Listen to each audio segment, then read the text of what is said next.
So to follow that up, Rick Olson.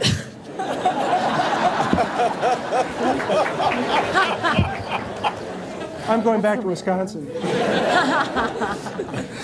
We're in for a real treat with Rick, too, who I was thinking about the other day. I have known for many years, and I've only seen once without a bow tie on. So you're getting the royal treatment here with the bow tie.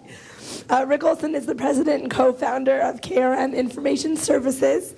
He co-founded several successful companies focusing on workplace culture as much as cash and profit. His philosophies have heavily been influenced by Jim Collins and Marcus Buckingham. He's contagiously positive, and I can say that from firsthand experience, and very engaging. And today he'll share with you how to instill healthy communications in the workplace. There you go. Thank you.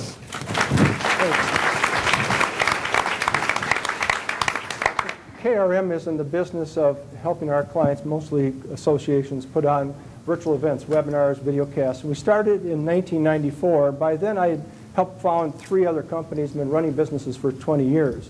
One of the things that drove me crazy was how much time and energy conflict takes up in the workplace. And I wanted to find a way with KRM to eliminate it. That wasn't going to happen. But at least maybe redirect it somehow, not take up so much time and energy.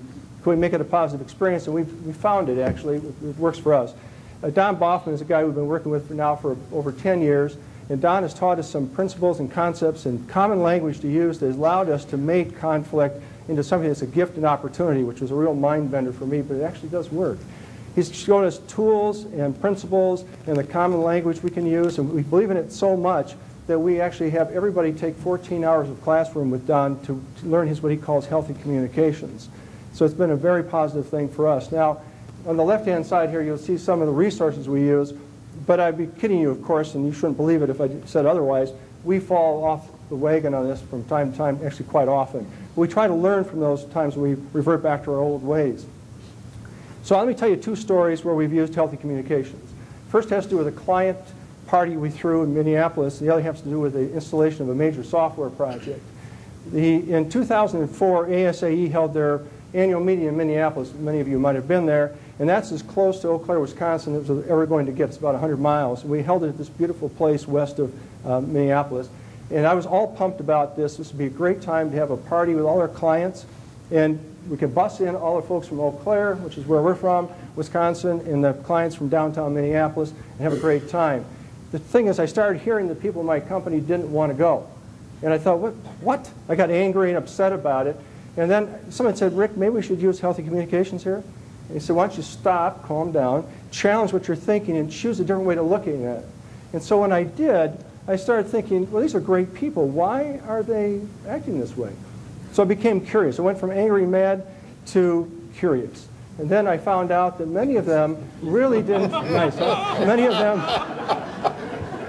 were afraid to go because they were very uncomfortable in a situation like that and thought they'd embarrass us. Knowing that, we helped prepare them, and it really did work. It worked well to have the party they went. We all felt very good about it. So that was one example. This is a little bit longer example. Major software implementation, great software, pretty involved. You probably all put in EMSs in your lives, and lots of decisions had to be made. So we from big things like when are we going to go live and what sort of securities do we need on it, to small but important things like how you handle refunds or international phone charges and shipping charges. So we formed a cross-departmental implementation team, and which devolved from trying to solve issues to fighting with each other. And they got very upset with each other, very personal, very frustrating. So we brought in our secret healthy communications weapon, who's our chief technology officer, Neil Cypress. And he has a real knack for this. So the first thing he said, let's talk about how we're talking. Let's set aside the project, and let's talk about communicating here. And let's try to understand each other, not reach agreement. Don't try to reach agreement. Let's just try to understand each other. So that's what they did. And he also used the Myers-Briggs type indicator. We're big users of this. There's a lot of tools like this. This is the one we use.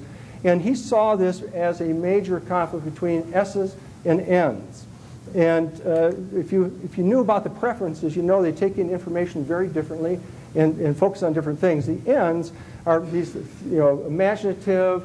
They envision what could be. They look at sort of trends and data, what it kind of is telling them. While the S's really like to look at what is, not what could be.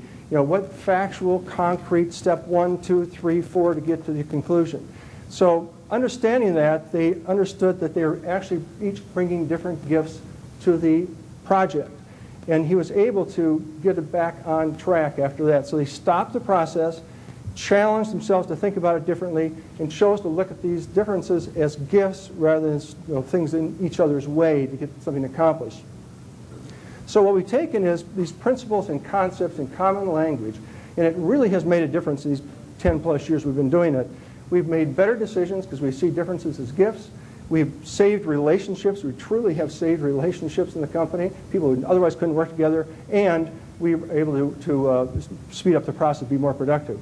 I have a website here for you to take a look at. I invite you to take a look at these 25 minutes of Don's first lecture and see what you think. Thank you very much.